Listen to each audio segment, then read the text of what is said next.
A very happy Diwali to all our viewers. Festive season, we are back with another video of IPO analysis. Today, we will be reviewing the IPO of Paytm's parent company, 197 Communications Limited. This is the biggest IPO of India after the Coal India Limited's share sale in 2010. So let's check out the details of this issue, key highlights of the company, objectives of the IPO, and watch the video till the end to know our recommendation. I am Fundamental Research Analyst Siddhi Acharya and I welcome you all to our YouTube channel Choice. Paytm is India's leading digital ecosystem for consumers and merchants based on the number of consumers, merchants, number of transactions and revenue. Paytm provides wallet and UPI services to the customers and collects convenience fees for certain type of transactions. It also sells various financial products to the customers and earns commissions from the financial partners.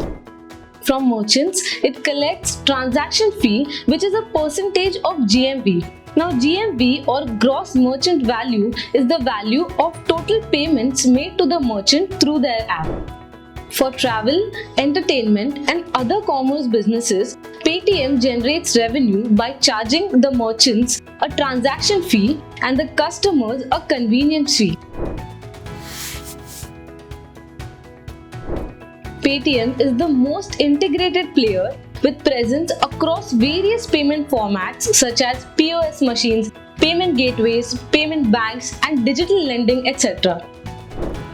It offers a wide range of payment instruments which includes third-party instruments such as debit cards, credit cards, net banking, etc. and Paytm payment instruments such as Paytm Wallet and Paytm Postpaid. It provides the merchants with various products enabling them to accept the payments digitally through Paytm payments instruments and third-party instruments. Many of the payment instruments such as Paytm Wallet, Paytm UPI, Paytm FASTag and Fixed Deposit, etc. are offered on the Paytm platform by Paytm Payments Bank Limited, in which the company owns 49% of stake and the remaining stake is owned by Mr. Vijay Shekhar Sharma, who is the promoter of Paytm Payments Bank Limited. As of 30th June 2021, Paytm Payments Bank Limited had 6.5 crores savings account, and in Q4 FY21, it was the largest UPI beneficiary bank with a market share of 17.1% in transaction volume. Over the years FY19 to FY21, the company's revenue grew by 6.9% CAGR and stood at 2,802 crores in FY21. Marketing and promotional expenses, which were at 106% of the total revenue in FY19, declined to 19% in FY21.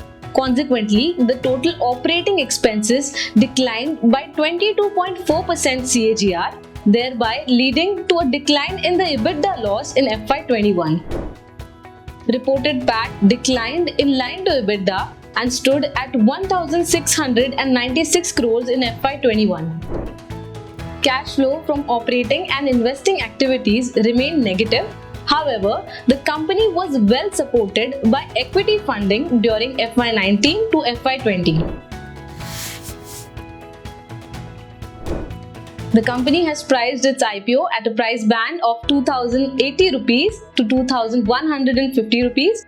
The IPO opens on 8th of November and closes on 10th of November.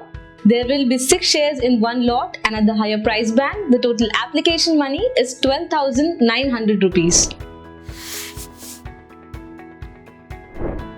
The company is planning to raise 18,300 crores through this IPO.